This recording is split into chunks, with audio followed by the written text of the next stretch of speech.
BNP এখানে ছিল কিন্তু না থাকার মতোই, শেষ মুহূর্তে এসে ট্রেনে ওঠার মতো আর কি, লাস্ট মোমেন্টে এসে একটা বক্তৃতা মেরে গেছে। এই আওয়ামী লীগ নিষিদ্ধের আন্দোলনে বিএনপি নাই, ছিল না।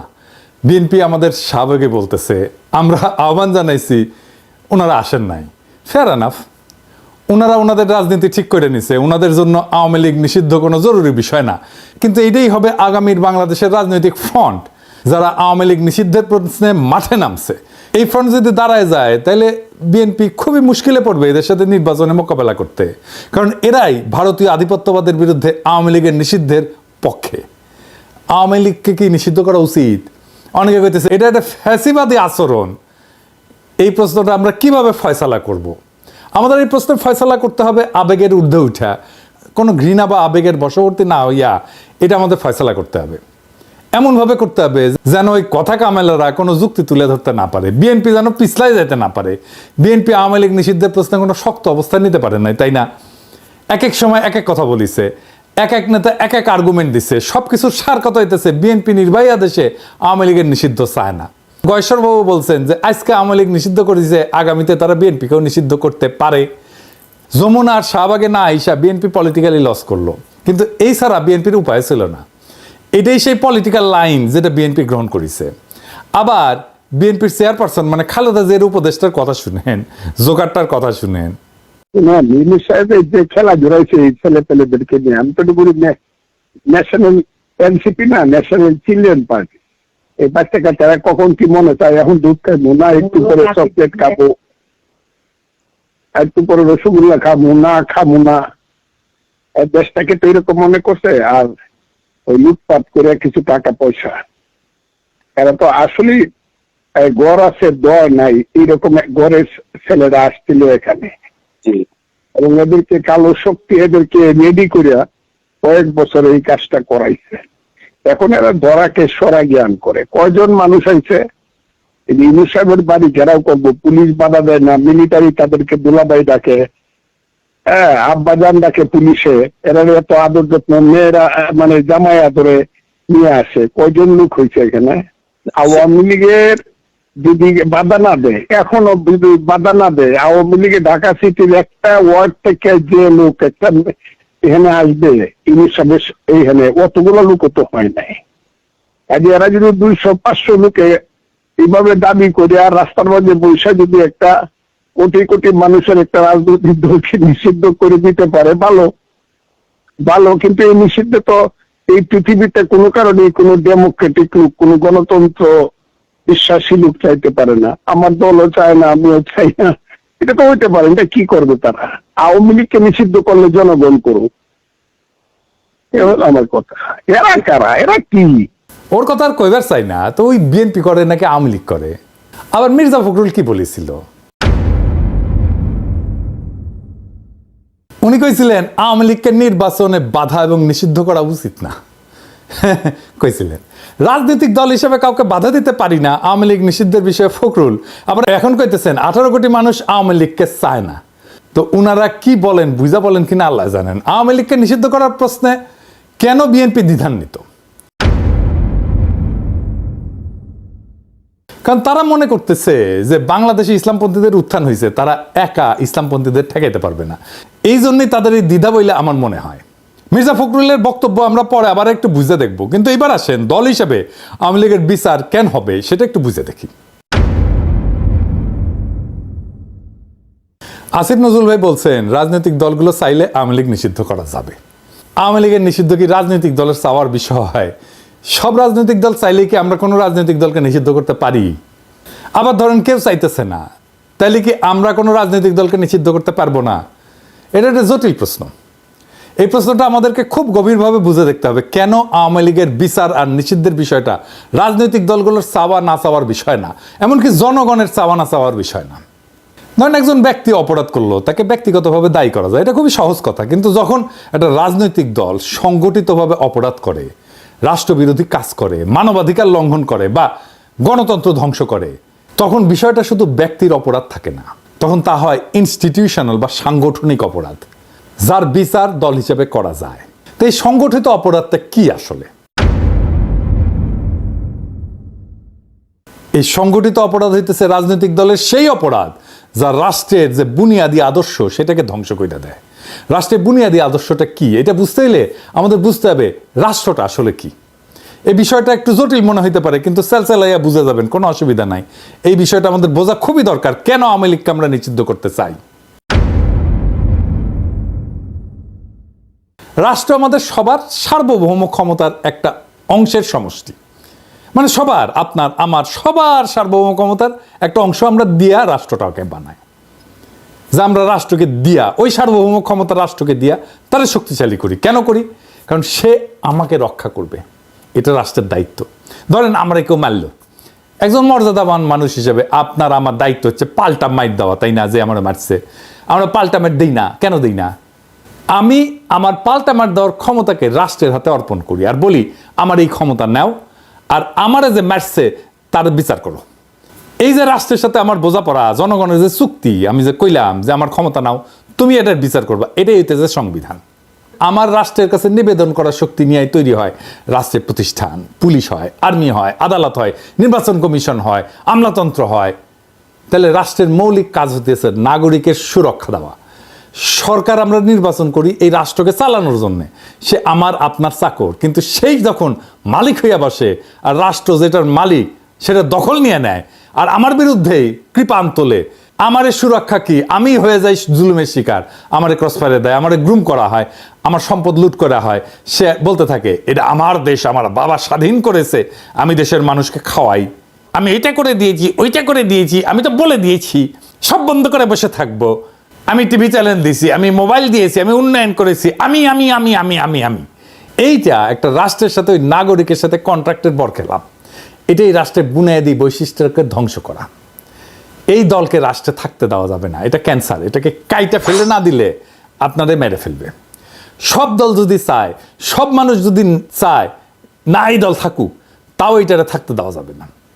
মির্জা ফখরুল বলেন যে জনগণ সিদ্ধান্ত নেবে আওয়ামী লীগ থাকবে নাকি থাকবে না। এটা একটা বুলশিট। এটাতে বোঝা যায় উনি রাজনীতি বিষয়টাই বুঝেন না, অথবা ইচ্ছা কইরা বিভ্রান্ত করতেছেন। আওয়ামী লীগকে নিষিদ্ধ করা জনগণের সিদ্ধান্ত নেওয়ার বিষয় না। এটা আগে আলাপ করছে কেন, আর একবার একটু বুঝে দেখি। কোন দল তাদের আদর্শ বা রাজনীতি একটা গণতান্ত্রিক রাষ্ট্র সহ্য করতে পারবে কিনা, এই সিদ্ধান্তগুলো নির্ধারিত হয় মূলত আইনের শাখা বা জুরিসপ্রুডেন্স এবং রাজনৈতিক দর্শনের আলোকে। এগুলোর সাথে জনমতের কোনো সরাসরি সম্পর্ক নাই। এটা জনমতের বিষয়ই না, এটা একটা আইনি বিষয়, এটা একটা রাজনৈতিক দর্শনের বিষয়। জনমত দিয়ে তাইলে কি করা হয়? জনমত দিয়ে করা হয় রাষ্ট্র কেমন হবে, কি ধরনের ন্যায় বিচার ভিত্তিক কাঠামোর উপরে দাঁড়াবে, সেটাই জনমতের মূল ফয়সালা। এই জনমতের ভিত্তিতে রাষ্ট্রে যে একটা ইনসাফের কাঠামো গড়ে ওঠে, ইনস্টিটিউশন গড়ে ওঠে, আমরা যেটাকে ইনস্টিটিউশন বলি, সেইটাই আইন প্রয়োগের মাধ্যমে কার্যকর হয়। কখনো কখনো জনমত রাষ্ট্রীয় ফাউন্ডেশনের, এই বুনিয়াদী ফাউন্ডেশনের পরিপন্থী হতে পারে। সেই পরিস্থিতিতে জনমতে তোয়াক্কা করা যাবে না। রাষ্ট্রকে সিদ্ধান্ত নিতে হবে যে তার ন্যায় বিচারমূলক কাঠামো অনুযায়ী এইটা তার ফাউন্ডেশনের পরিপন্থী কিনা। যেমন ক্রসফায়ার, পুলিশ হেফাজতে নির্বাচন, গণধোলাই, এই সমস্ত অনেক দেশে জনপ্রিয় হতে পারে, পাবলিক পছন্দও করতে পারে, কিন্তু তার রাষ্ট্রের মৌলিক ন্যায় বিচার এবং ভাবনার পরিপন্থী। সুতরাং এইগুলা বিচার ব্যবস্থার দৃষ্টিতে খুন, টর্চার, অ্যাটেম্প টু মার্ডার, এইসব ফৌজদারি অপরাধ হিসেবে গণ্য হবে। এইখানে জনমতের দোহাই দিয়া অপরাধের অস্বীকারের কোনো সুযোগ নেই। এই একই যুক্তিতে কোনো রাজনৈতিক দলকে নিষিদ্ধ করা হবে কিনা সেটা নির্ধারিত হবে রাষ্ট্রের মৌলিক ন্যায় বিচার এবং রাজনৈতিক আদর্শের সাথে ওই দল সঙ্গতিপূর্ণ কিনা তার উপরে। জনমত বা অন্যান্য কোনো রাজনৈতিক দলগুলোর মতামত এখানে বিবেচ্য না। যদি আওয়ামী লীগ আদর্শিকভাবে ফ্যাসিস্ট হয় এবং সন্ত্রাসবাদ হয় তাদের রাজনৈতিক কৌশল, তাহলে বিএনপি বা অন্য দল তাদের টিকায় রাখার পক্ষে থাকলেও রাষ্ট্র তাদের নিষিদ্ধ করতে বাধ্য, কারণ এইটা রাষ্ট্রের ফাউন্ডেশনের বিরোধী, এটা রাষ্ট্রকেই ধ্বংস করে ফেলবে। আবার যদি আওয়ামী লীগ এইসব মানদণ্ডে না পড়ে, তাহলে বিএনপি, অন্য দল, জনগণ সবাই বিরোধিতা করলেও শুধু জনমতের ভিত্তিতে তাদের নিষিদ্ধ করা যাবে না। আওয়ামী লীগকে নিষিদ্ধ করাটা ফ্যাসিবাদ না, বরং ফ্যাসিবাদের দোহাই দিয়ে এই ইন্ডিয়ান মাফিয়া দুর্বৃত্তকে টিকায় রাখাটাই একটা ফাতরামি। এরকম ফাতরা বাংলাদেশে অনেক জন্ম নিয়েছে। কথা কামাল একটা সবচেয়ে বড় ফাতরা হয়েছে। ওরে রাজনীতি বুঝাই দিতে হবে, রাজনীতি কি। যদি কোনো দল গণতন্ত্র ধ্বংস করে, নির্বাচনকে নাটকে পরিণত করে, বিরোধী মত দমন করে, গুম খুনকে রাষ্ট্রীয় নীতি বানায়, তবে সেই দল রাষ্ট্রের বিরুদ্ধে অবস্থান নেয় এবং রাষ্ট্রকে ভেতর থেকে ধ্বংস করে। এই ক্ষেত্রে রাষ্ট্রের দায়িত্ব হইতেছে সেই দলকে নিষিদ্ধ কইরা রাষ্ট্রের নীতির এবং গণতন্ত্রের শুদ্ধতা রক্ষা করা। আওয়ামী লীগকে বিচার করার প্রশ্ন উঠলে দেখতে হবে তার রাষ্ট্রীয় গুমের মূল সংগঠক কিনা, তারা নির্বাচন ব্যবস্থাকে ধ্বংস করে ক্ষমতায় ছিল কিনা, তারা প্রশাসন এবং বিচার বিভাগকে দলীয়করণ করেছিল কিনা, তারা রাষ্ট্রের জনগণের সম্পত্তি এটা লুট করছে কিনা, পাচার করছে কিনা, তারা কি গণতন্ত্রের মৌলিক কাঠামো ভেঙে দিছে। এই প্রশ্নগুলোর উত্তর যদি হয় ইতিবাচক, হ্যাঁ, তবে শুধু ব্যক্তি না বরং দল হিসেবে তাদের বিচার হওয়াটা ন্যায্য। রাষ্ট্রের একটা নৈতিক আত্মা থাকে। জন রলস বলছিলেন, a just society is one in which institutions are fair.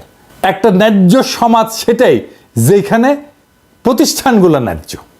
যদি কোনো দল রাষ্ট্রীয় প্রতিষ্ঠানকে অন্যায্যভাবে ব্যবহার করে তবে সেই দলের অস্তিত্বই রাষ্ট্রের ন্যায়বোধের পরিপন্থী। এই কারণে আওয়ামী লীগ একটা সংগঠিত অপরাধী শক্তিতে পরিণত হয়েছে, রাজনৈতিক দল এটা নাই। তাই এই সংগঠিত অপরাধী দলকে নিষিদ্ধ করা একটা ন্যায়পরায়ণ রাষ্ট্রের দায়িত্ব, দল না। রাষ্ট্র গুরুত্বপূর্ণ। রাষ্ট্র গণতন্ত্র রক্ষা করতে ব্যর্থ হইলে সেটা তার নিজের আত্মাকে হত্যা করে। আওয়ামী লীগ যদি বারবার প্রমাণ করে তারা গণতন্ত্র, মানবাধিকার, আইনের শাসনকে ধ্বংস করেছে, তবে সেই দলের প্রতি সহনশীলতা নয় বরং আইনি এবং নৈতিক বিচারে নিষিদ্ধ করাই হবে প্রকৃত প্রগতিশীলতা। দেখেন, মুজিবের আমলে এইটা স্বৈর শাসন আনছে না, আবার হাসিনার আমলে ফ্যাসিবাদ। একই দল তো, তাই না? একই দল তো বাকশাল করছে, একই দল হাসিনা করছে, একই দল হাসিনা ফ্যাসিবাদ করছে। এইখানে শাহবাগ, যেহেতু শাহবাগে আন্দোলনটা হয়েছে, একটা অংশ প্রথমে শুরু হয়েছিল যমুনা, পরে তারপর ওখান থেকে শাহবাগে আসছে। এখানে শাহবাগ নামটা বিএনপি নিয়ে আসছে 2013 সালে জামাত বিরোধী আন্দোলনের আইকন হিসাবে। যে আন্দোলন ফ্যাসিবাদ কায়েম করছিল, বিএনপি কইতেছে শাহবাগে সবাই গেছিল, ছাত্রদল যায় নাই। এটা 6 ফেব্রুয়ারির সংবাদ, মানে শাহবাগ শুরু হওয়ার পর দিন। আর 12 ফেব্রুয়ারিতে বিএনপি শাহবাগকে স্বাগত জানাইছে। হ্যাঁ, ওইটা আর কয় না। হ্যাঁ, বুঝছাও। এইবার বিএনপির লোকেরা বলেন তো, আপনার দল কেন স্বাগত জানাইছিল? বিএনপির অনেকে, আমিও সিপিবির কর্মী হিসেবে শাহবাগে গেছিলাম, আমি সাক্ষী, বিএনপির লোকেরা গেছিল। আমার দল শাহবাগ ত্যাগ না করলেও আমি দল ত্যাগ করে তওবা করেছি, ভুল স্বীকার করেছি ব্যক্তি হিসাবে। বিএনপির লোকেরা আমার শাহবাগের টাইমে স্ক্রিনশট আর আগের ভিডিও নিয়ে লাদায় দেখায় আর কি, যে দেখো দেখো দেখো কি কইছিল কি কইছিল কি কইছিল। এই নিয়ে আলাপ করবো আজকে। কিন্তু আপনার দল বিএনপি যে শাহবাগের স্বাগত জানিয়েছিল তার জন্য তওবা করেছিলেন, করেন নাই। হ্যাঁ, বেশি ফাতরামো করেন না। হ্যাঁ, বেশি ফাতরামো করেন না, আপনারাই ধরা খাইবেন। শাহবাগ আওয়ামী নিষিদ্ধের আন্দোলনের জায়গা হইয়া তার ঐতিহাসিক পাপ মোচন করেছে। জার্মানিতে একটা জায়গা আছে রেইনহার্ড হেডরিক প্লাটস বলে, বার্লিনে। 1930-এর দশকে নাৎসিবাদের জন্ম ওই জায়গাটায়। হিটলারের জার্মানির প্রতীক স্থান ছিল এটা। আর 60-70-এর দশকে এইখানেই ছাত্র জনতা নাৎসি অতীতের বিরুদ্ধে এবং সমাজতান্ত্রিক অধিকারের দাবিতে আন্দোলন করে। প্রথমটা ছিল ফ্যাসিবাদের প্রতিষ্ঠার পক্ষে, দ্বিতীয়টা ফ্যাসিবাদের বিচার এবং গণতন্ত্রের দাবির পক্ষে। চীনে দেখেন না তিয়ানানমেন স্কোয়ার, এখানে কি হয়েছিল? 1949 সালে কমিউনিস্ট পার্টির বিজয় ঘোষণা করা হয়েছিল এবং গণচীনের প্রতিষ্ঠার আনুষ্ঠানিকতা এই স্কোয়ারে হয়েছিল। আবার 1889 সালে, তখন আমরা ছাত্র, কেবল ছাত্র জীবনের শেষ দিকে, সে একই স্কোয়ারে ছাত্র তরুণদের গণতন্ত্র এবং রাজনৈতিক সংস্কারের পক্ষে বিশাল বিক্ষোভ হয়েছিল। পরে সেনাবাহিনী গুলি কইরা সেটা দমন করে। প্রথমটা ছিল কমিউনিস্ট শাসনের প্রতিষ্ঠা, আর দ্বিতীয়টা ছিল কমিউনিস্ট শাসনের অবসানের আকাঙ্ক্ষার আন্দোলন। তো শাহবাগের টাইমে আমি একটা বক্তব্য দিয়েছিলাম, সেটা আরো অনেক দিয়েছিলাম, কিন্তু একটা বক্তব্যই ঘুরে ঘুরে বেড়ায়, আপনারা নিশ্চয়ই দেখেছেন। আগে বক্তব্যটা শোনেন, আমি নিজেই দেখাচ্ছি, শুনেন। একটা জিনিস বুঝতে হবে, Jamaat was not a mere collaborator. Jamaat was part of East Pakistan provincial government. তারা 4টা মন্ত্রী ছিল, commerce, revenue, industry and education. 4টা মন্ত্রী নিয়ে ইস্ট পাকিস্তান প্রভিন্সিয়াল গভর্নমেন্ট যারা গণহত্যা চালিয়েছে, যারা সেই আর্মিকে, পাকিস্তান বর্বর আর্মিকে নেতৃত্ব দিয়েছে, সেই সরকারের পার্ট ছিল জামাত ইসলাম। সো সেই গণহত্যার, মুক্তিযুদ্ধের সময়ের গণহত্যার সমস্ত অপরাধের নৈতিক এবং বাহ্যিক ব্যবহারিক দায়িত্ব এই সংগঠনটাকে নিতেই হবে। দেখেন কয় ওরা, দেখে যা কি কইছিল। আমি ওটি যা বলেছিলাম তা এখনো ভ্যালিড, আমি এটার পক্ষে। আমি এই কথাটা জামাতকে এখনো বলি, কয়েকদিন আগেই বলেছি। জামাত আমার এলাই হইতে পারে, আমার মিত্র হইতে পারে, কিন্তু তার পলিটিক্যাল মিস্টেকের দায় তো আমি নিব না, কেউই নিবে না। হ্যাঁ, বন্ধু হিসেবে, রাজনৈতিক মিত্র হিসেবে পরামর্শ চাইলে আমি দিতেই পারি, বা পরামর্শ যাতে রাজনৈতিক ভুলকে ট্যাকেল করার জন্য কাজে লাগাইতে পারে। কিন্তু তার রাজনৈতিক দায় তার একান্তই তার, আমার না। আমার মিথ্যার রাজনৈতিক দায় আমি নেব না, কেউই নেবে না। জামাতও আমার মিস্টেকের দায় নেবে না। 1971-এ জামাতের দুইটা বড় ভুল ছিল। না, পাকিস্তানের অখণ্ডতা রক্ষা করতে চাওয়াটা কোনো অপরাধ না, ভুলও না, এটা একটা অনেস্ট পলিটিক্যাল পজিশন। সমস্যা হয়েছে 25শে মার্চ রাতে একটা গণহত্যা হয়েছিল, এটা জামাত নিজেও স্বীকার করে। কি জামাতের ভাইরা, আপনারা স্বীকার করেন না? একটা গণহত্যা একটা জাতির জীবনে খুবই গুরুত্বপূর্ণ ঘটনা। সেই প্রশ্নে আপনাকে ভিকটিমের পক্ষে দাঁড়াইতে হবে, জালেমের বিরুদ্ধে দাঁড়াইতে হবে। জামাত ওই গণহত্যার বিরুদ্ধে কোনো রাজনৈতিক পজিশন নেয় নাই, কোনো বিবৃতিও দেয় নাই। তারপরে আবার কি করছেন, ওনারা মহাসামর হয়ে সরকারে জয়েন দিলেন। হ্যাঁ, পূর্ব পাকিস্তানের সরকারে। ধরেন হাসিনা পড়লো না অগাস্টে, সে তার সরকারে আনু মোহাম্মদকে নিল, পরে জুনায়েদ সাকিকে নিল, সিপিবিকে নিল। তো এরা কি তাহলে সেই জুলাই আগস্টের গণহত্যার দায় নিয়ে ফেললো না? তার দায় তাদের কাঁধে চাপবে না? তো দুইটা মিস্টেক তো, জামাতের কাঁধেও একই দায় চাপছে গণহত্যার। তো জামাতকে এই প্রশ্নের ফয়সালা তো করতেই হবে, এটাকে ফয়সালাবিহীন রাখা যাবে না। আমি ওই সময় ওই বয়সে মিস্টেকটা খুবই সঠিকভাবে ধরতে পারিছিলাম। চালান এটা বরং বোঝাবে যে আমি কোনো পলিটিক্যাল মিস্টেক করি নাই। আওয়ামী লীগ নিষিদ্ধ হয়েছে, এটা কোনো প্রতিশোধ বা কোনো প্রতিহিংসার বহিঃপ্রকাশ না, এটা হইল রাষ্ট্রের আত্মরক্ষার একটা জরুরি পদক্ষেপ। এই সিদ্ধান্ত কেবল রাজনৈতিক না, এটা ন্যায় বিচারের প্রশ্ন, ইনসাফের প্রশ্ন। আজ বাংলাদেশের রাজপথে যারা আওয়ামী লীগের নিষিদ্ধের দাবি নিয়ে দাঁড়াইছিল, তারা কেবল একটা দলের বিরুদ্ধে না, তারা দাঁড়াইছে ফ্যাসিজম, দখলদারিত্ব, রাষ্ট্রীয় সন্ত্রাস, ভারতীয় আধিপত্য, ভোট চুরি, গণতন্ত্রহীনতার বিরুদ্ধে, মানবিক অধিকার ধ্বংসের বিরুদ্ধে। বিএনপি এই ইতিহাস ঘন মঞ্চে থাকতে পারল না, আফসোস। তাতে কিছু আসে যায় না, ইতিহাস অপেক্ষা করে না। যে ফ্রন্ট আজকে রাজপথে নামছে তারাই ভবিষ্যতের বাংলাদেশ রচনা করবে। এই লড়াই কোনো দলের পক্ষে বা বিপক্ষে না, এই লড়াই একটা নতুন রাষ্ট্রচিন্তার পক্ষে, যেখানে জনগণ হবে মালিক, রাষ্ট্র হবে তাদের রক্ষক, আর আইন হবে সকলের জন্য সমান। ফখরুল সাহেবরা যতই বলুক নিষিদ্ধ করা উচিত না, জনগণ আজ সিদ্ধান্ত নিয়ে ফেলছে, এই দল আর রাষ্ট্রে থাকতে পারবে না। কারণ এই দল জনগণের উপর চালাইছে যুদ্ধ। এই দল আদালত, প্রশাসন, নির্বাচন সবকিছু ধ্বংস করে নিজের জন্য একটা ব্যক্তি নির্ভর ফ্যাসিস্ট রাজত্ব কায়েম করছিল। এখন সময় আসছে জনগণের রাষ্ট্র পুনর্গঠনের। যারা আওয়ামী লীগের বিচার চায়, নিষিদ্ধ চায়, তারাই আজ বাংলাদেশের আসল গণতান্ত্রিক শক্তি। ইতিহাস একদিন বলবে এই নিষিদ্ধই ছিল গণতন্ত্র পুনরুদ্ধারের প্রথম পদক্ষেপ। আর এই যাত্রা যেটা শুরু হয়েছে সেটা কোনো একক নেতার না, কোনো দলীয় কৌশলেরও না, এটা জনগণের বিপ্লব, এটা আত্মার দাগ। এই আওয়ামী লীগের নিষিদ্ধ করে আমাদের যেই যাত্রা, সেটা ইতিহাসের শুরু, শেষ না। আমরা এটা শেষ পর্যন্ত নিয়ে যাব, জনগণের বিপ্লবকে চূড়ান্ত লক্ষ্যে পৌঁছে দেব ইনশাল্লাহ। ইনকিলাব জিন্দাবাদ।